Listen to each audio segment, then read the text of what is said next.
Hi student, मैं संतोष विश्वकर्मा और आज हम स्टार्ट करेंगे class 12th chemistry unit 7 P block element जिसमें हम 15 ग्रुप पढ़ रहे हैं नाइट्रोजन फैमिली। ये पार्ट 3 है और आज की टॉपिक हमारी केमिकल प्रॉपर्टीज़ होगी।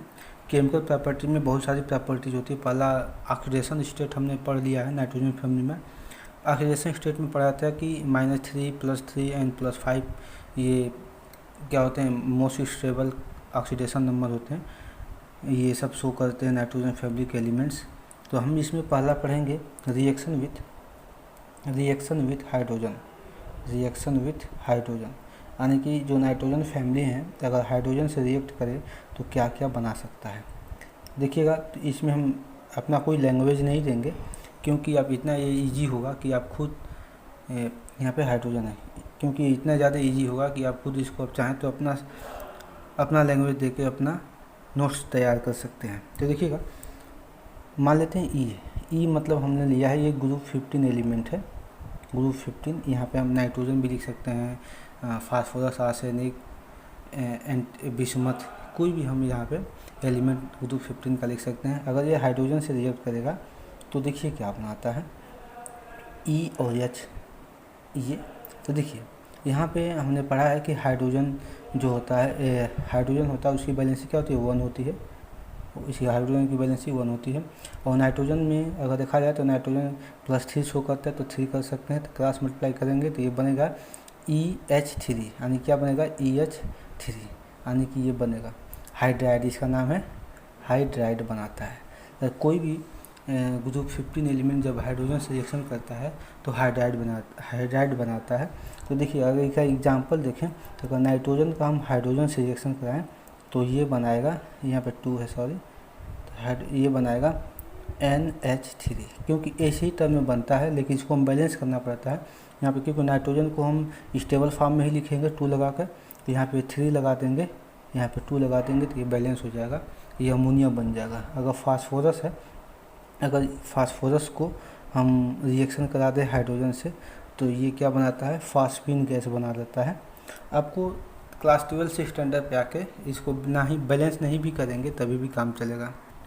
हमने आपको पहले ही बताया था कि फास्फोरस क्या होता है कि P4 के फॉर्म में स्टेबल होता है, क्योंकि फास्फोरस यहाँ पे जैसे नाइट्रोजन को N2 लिखे हैं स्टेबिलिटी के फॉर्म में, वो फास्फोरस को हम P2 नहीं लिख सकते क्योंकि फास्फोरस P4 के फॉर्म में स्टेबल होता है। तो हम ये P4 ही हमको लेना पड़ेगा, क्योंकि यही फास्फोरस का तो स्टेबल कंपाउंड होता है। जैसे सल्फ़र होता है, सल्फ़र को हम 6 लेते हैं या तो 8 लेते हैं, तो इसी तरह क्या होता है कि फास्फोरस को हम P4 में ही स्टेबल मानते हैं।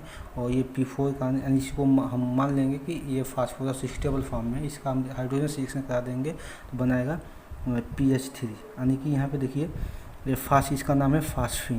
क्या नाम है, फास्फीन नाम है ये।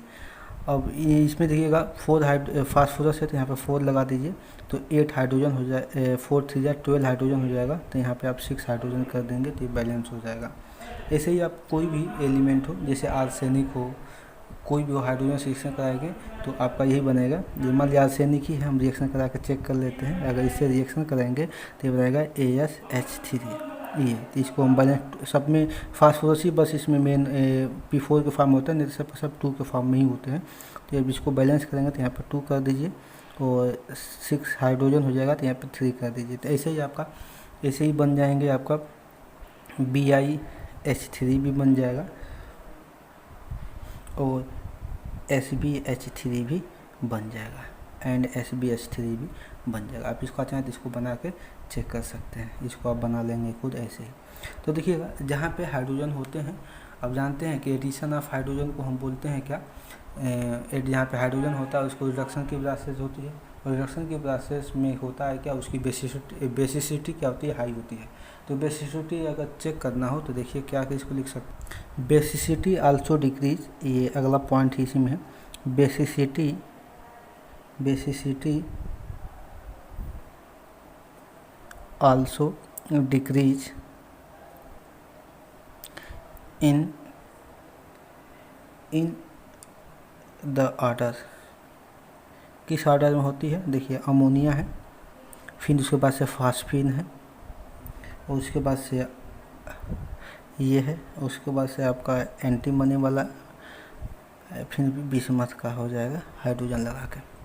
तो यहाँ पे हो गया, ये सब के सब ये हाइड्राइड है, सब के सब हाइड्राइड के फॉर्म में है। जहाँ पे हाइड्रोजन से रिएक्शन होगा तो हाइड्राइड ही होगा। तो इसमें देखेंगे तो बेसिसिटी का मतलब होता है बेसिक कैरेक्टर, बेसिसिटी का मतलब होता है basic character decrease in order, मतलब किस आर्डर में बेसिसिटी क्या होती है, डिक्रीज होती है। तो देखिए जो हाइड्रोजन को जो रिमूव नहीं करेगा, यानी कि जो मालिक्यूल हाइड्रोजन को अपने आप से निकालेगा नहीं, उसी की बेसिसिटी क्या होती है, हाई होती है। तो देखिएगा नाइट्रोजन का साइज़ क्या होता है, छोटा होता है, स्मॉलर साइज़ का होता है। तो इसमें बांड भी क्या होंगे, छोटे होंगे। अब बांड छोटे होंगे तो इसका डिसोसिएशन एनर्जी का होगा, ज़्यादा हो जाएगा, यानी कि बहुत ज़्यादा एनर्जी देने पे हाइड्रोजन रिमूव होगा। तो इसकी सबसे ज़्यादा बेसिसिटी किसकी होगी, ये होगी हाइड्रोजन अमोनिया की होगी। ठीक, उससे कम फास्फीन की होगी, इससे कम इसकी होगी, इससे कम इसकी होगी, सबसे कम इसकी होगी, क्योंकि बिस्मथ का साइज़ क्या होता है, बड़ा होता है। और जानते हैं कि लांगर बांड क्या होते हैं, वीकर बांड होते हैं। तो इसका साइज़ जब बड़ा होगा तो इसके बांड भी लांगर बनेंगे, और लांगर बनेंगे तो आसानी से हाइड्रोजन को हम निकाल सकते हैं। तो इसीलिए इसकी बेसिसिटी क्या होगी, कम होगी, और इसकी बेसिसिटी हाई होगी। देखिए नेक्स्ट है reaction toward, next reaction with oxygen, reaction with oxygen.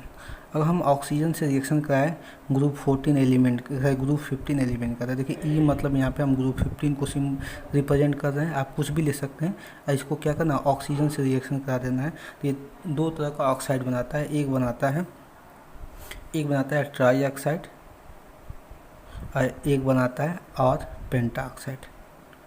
अब बोलेंगे ट्राई ऑक्साइड पेंटा ऑक्साइड बनेंगे कैसे, तो बताया था कि जो ग्रुप 15 एलिमेंट है इनकी बैलेंस, इनका ऑक्सीडेशन स्टेट +3 भी होता है और +5 भी होता है। जब देखिएगा यहाँ पे हम समझा देते हैं आपको, जैसे ई है, यहाँ पे ओ है। ई मतलब कोई भी ग्रुप 15 का एलिमेंट हो जाएगा। तो इसका देखिए अगर ये +3 शो करेगा तो ऑक्सीजन +2 शो करेगा, इसका क्रॉस करेंगे तो E2O3 हो जाएगा। वैसे अगर मान लेते हैं ये 5 शो करता है तो ये हो जाएगा E2O5 हो जाएगा। यानी कैसे, या ट्राई ऑक्साइड, इसका नाम है ट्राई ऑक्साइड, और इसका नाम है पेंटा ऑक्साइड। पेंटा ऑक्साइड मतलब दो तरह का ऑक्साइड बनाता है, ट्राई ऑक्साइड है, पेंटा ऑक्साइड।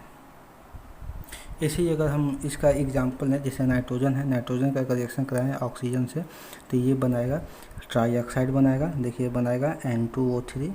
अब इसको आप बैलेंस कर लेंगे तो यहाँ पे हम क्या करेंगे, यहाँ पे हम अगर 2 कर दें तो 4 नाइट्रोजन हो जाएंगे और 6, लेकिन यही फास्फोरस का अगर लगाना होगा, देखिए फास्फोरस का होगा तो फास्फोरस P4 के फॉर्म में पाया जाता है। जब इसका ऑक्सीजन से रिएक्शन कराएंगे तो ये बनाएगा P4O6, ये बनाता है P4O6। यहाँ पे 3 का मल्टीप्लाई कर देंगे, या हो सकता है कि अगर ये ऐसे भी बना सकता है कि P4 जो है ये एक्सेस अमाउंट में अगर ऑक्सीजन लेगा है, एक्सेस अमाउंट में अगर ऑक्सीजन लेता है तो ये बनाएगा P4O10 बनाएगा। तो ये ट्राई ऑक्साइड माना जाता है, क्योंकि यहाँ अगर 2 कॉमन है तो 2 से डिवाइड करेंगे, 2 2 जा 4, 2 3 जा 6, यानी कि इसी फॉर्म में आ जाएगा। ये ट्राई ऑक्साइड माना जाएगा, ये पेंटा ऑक्साइड माना जाएगा। क्योंकि देखिए अगर 2 से डिवाइड करेंगे तो 2 आ जाएगा, ये 5 आ जाएगा। तो ये पेंटा ऑक्साइड के फॉर्म में है, ये ट्राई ऑक्साइड के फॉर्म में है। अगर किसी भी ऑक्साइड, कोई भी मालिक्यूल अगर उसमें ऑक्साइड है, कोई भी मालिक्यूल में अगर ऑक्सीजन है, अगर उस एलिमेंट ऑक्सीजन होने के बाद भी उस एलिमेंट का अगर ऑक्सीडेशन नंबर सबसे ज़्यादा हायर है तो वो ज़्यादा एसिडिक कैरेक्टर का होगा। तो इसको हम लिख सकते हैं। अगर इसी का हम एग्जांपल ले लें, इसी टॉपिक का एग्जांपल ले लें, जैसे N2O लिख लें, NO लिख लें, फिर N2O3 लिख लें, और फिर से NO2 लिख लें, और फिर लिख लें N2O4, या एक और ले लें N2O5। ये है। तो अगर देखा जाए तो ऑक्सीडेशन नंबर सबका, सारे नाइट्रोजन का, सब नाइट्रोजन ऑक्साइड है, सब के सब ऑक्सीजन है नाइट्रोजन, तो इसको बोलेंगे नाइट्रोजन ऑक्साइड होगा। और अगर इसमें देखा जाए, इसमें आप कैलकुलेट कर लेंगे, इसका +1 ऑक्सीडेशन स्टेट होता है, इसका +2 ऑक्सीडेशन स्टेट होगा, और इसका होगा +3 होगा ऑक्सीडेशन स्टेट, और इसका होगा +4, और इसका भी +4 ही होगा, और इसका हो जाएगा +5 ऑक्सीडेशन स्टेट।